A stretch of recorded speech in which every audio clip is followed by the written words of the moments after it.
So, good day. I am Mitch Maria Normakiling, a student nurse of Mati Doctors College, and I'll be performing the turn demonstration, the oxygen administration. But before the procedure, magbutang sa tag-alcohol sa tuang kami.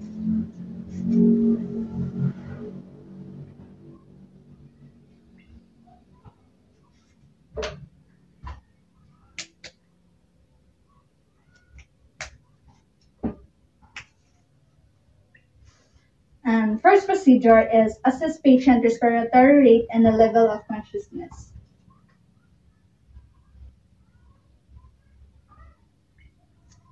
And as if na humana ang 1 minute. So the second procedure is determine the current arterial blood gases if available, and place no smoking sign at the patient door in view of patient and visitors.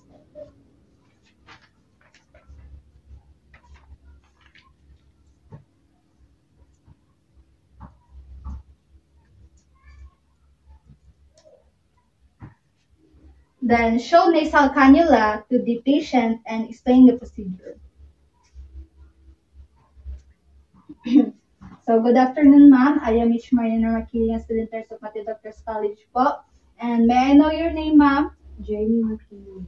Miss Makiling. So, I'm here for your oxygen administration, ma'am. And this is the nasal cannula po. Tapos, ibutang ni sa imuhang nose unya. And okay lang ba na sa imuhang, ma'am? Thank you, ma'am. And please cooperate po for better sound. Then, make sure the humidifier is filled to the appropriate mark.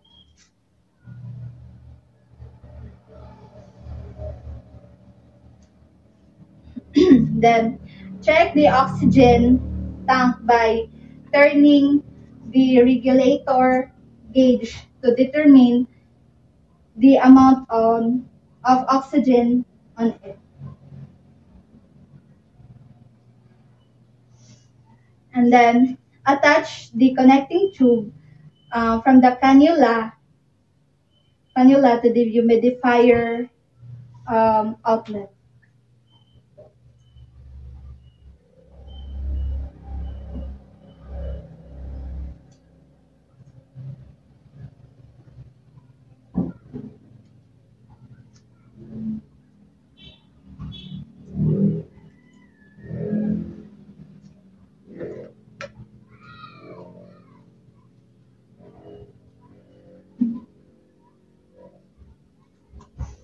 And then set the flow rate at the prescribed liters and feel to determine if oxygen is flowing through these tips of the cannula.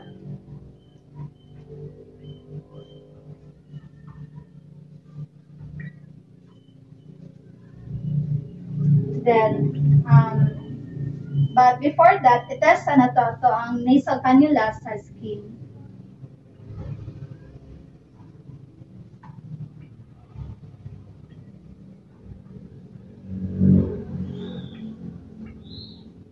Then after that is place the tip of the cannula in the patient nose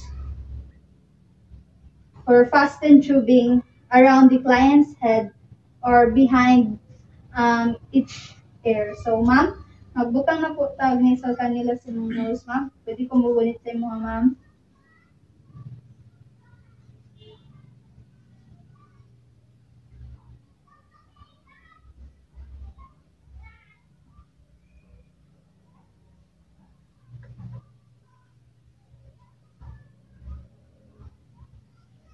So, ma'am, let me know po if you feel uncomfortable.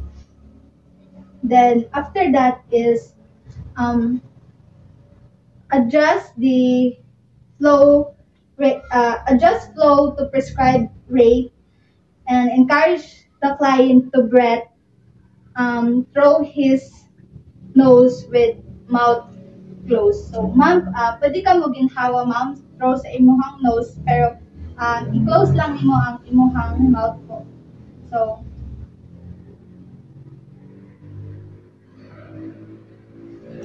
then after that, thank you, ma'am. And after that is determine determine comfort with oxygen use. So, ma'am, ikuha lang yung mga sarili, ma'am, na ma-comfortable ka po.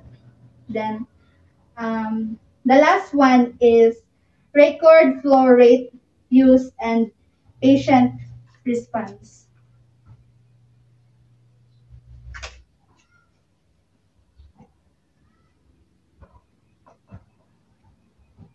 So, ma'am, naaba kay na feel na sakit po or unsa ang imong nabati karon, ma'am? Okay lang ba ta, ma'am? Okay. And thank you so much po, ma'am. And this is the end of my return demonstration, the oxygen administration. Thank you.